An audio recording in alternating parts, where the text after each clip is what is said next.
Hello everyone.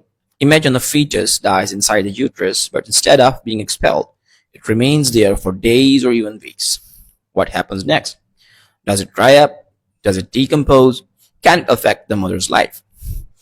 Today we are going to learn about a very important topic in veterinary obstetrics called fetal maceration. By the end of this lecture, you will understand how it occurs, why it occurs, how to diagnose it, and how veterinarians manage these difficult cases. So let's start with the basic concepts.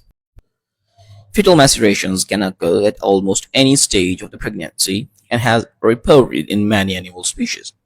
When an embryo or fetus dies due to bacterial infections, viral infections, diseases, or developmental abnormalities, several outcomes are possible.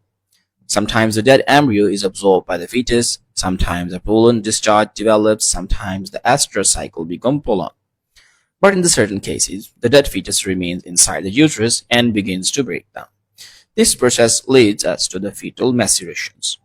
Now the question is, how exactly does this happen? Let's find out. How does macerations occur? The process begins with the fetal death. Normally, after the fetal death, the uterus could expel the fetus. However, sometimes this does not happen. Why? The cervix may not dilate enough. The uterus may fail to contract properly, a condition known as uterine inertia. The fetus may be abnormally positioned, or there may be other complications preventing expulsion. Within 24 to 28 hours, gas formation starts inside the dead fetus, producing the fetal emphysema. After about 3 to 4 days, bacterial decomposition begins, leading to fetal macerations. Remember this important point. An open cervix, a dead fetus, and a bacterial contamination together create the ideal conditions for the fetal macerations. Now let's discuss the major causes. Several infectious agents can cause fetal death and eventually the fetal maceration. Two commonly associated diseases are fibrosis and trichomoniasis. In some cases, pyometra may develop and contain fetal fragments and placental remains. Bacterial infection entering through the wounds may also infect the uterus. Septic metritis during the pregnancy is another important cause. Sometimes uterine torsion can contribute to fetal death and macerations as well. So multiple causes may be involved, but the final result is often the same: a dead fetus that remains in the uterus. Now let's see what happens at different stages of the pregnancy. Stages of occurrence and outcomes. The outcome depends largely on when the fetus death occurs. In the early cases, the cervix may remain tightly closed. Such cases can resemble pyometra because there is no visible estrus.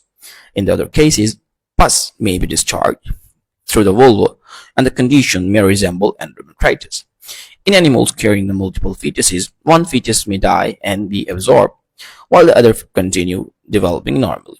However, if infection spreads, the remaining fetuses can also become affected. But what happens in the larger animals when only one fetus dies? Let's continue. Although uncommon, cattle, sheep, and horses may experience fetal macerations involving only one fetus. The dead fetus may macerate while the other fetus continue normal development. At maturation, the macerated fetus may be expelled together with the healthy fetus and placenta. More serious situations occur when the septic metritis develops in a closed uterus. In these cases, abortion, dystocia, and even death of the dam may occur. The combination of a dead fetus, uterine inertia, and a closed cervix makes these cases particularly dangerous. Now let's learn how affected animals present clinically. Clinical findings in acute cases. When fetal death and a maceration occur during the mid-gestation, several signs may be observed. The animal may strain intermittently for several days, a foul-smelling reddish-gray discharge may be present, body temperature often increases, pulse rate may rise, and the feed intake decreases.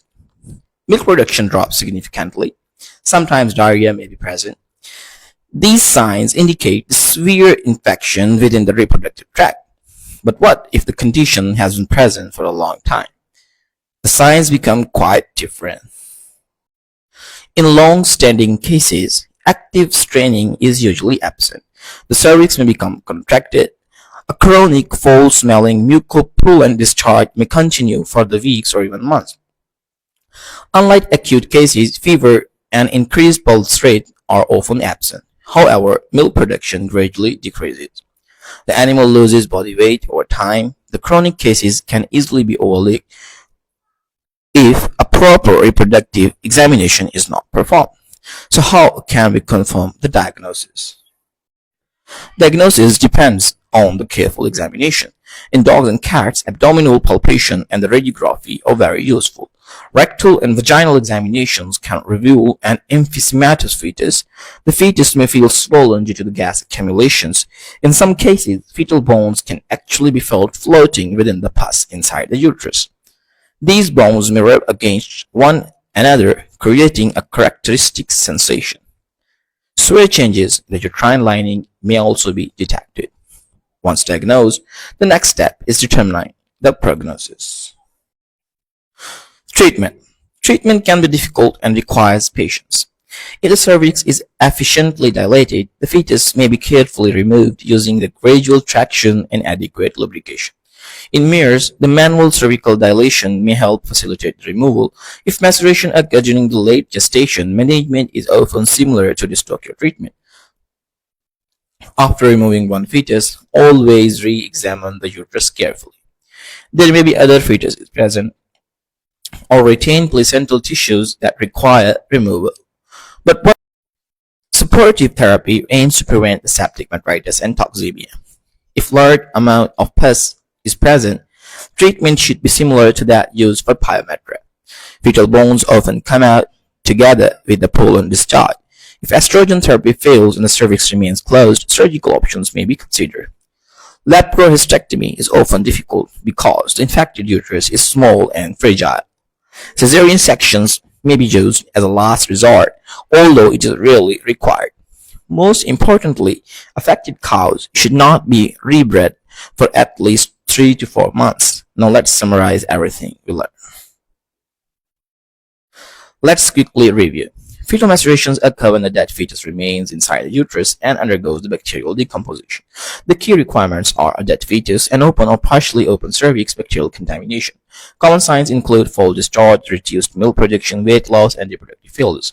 Diagnosis relies on the clinical examination and imaging, and treatment focuses on removing the fetal remains and the controlling the infection. Remember this simple formula. Dead fetus plus bacterial infection plus failure of expulsion equals the fetal maceration. Thanks for watching, and if you found this lecture helpful, don't forget to like, share, and subscribe. See you in the next veterinary obstetrics lecture.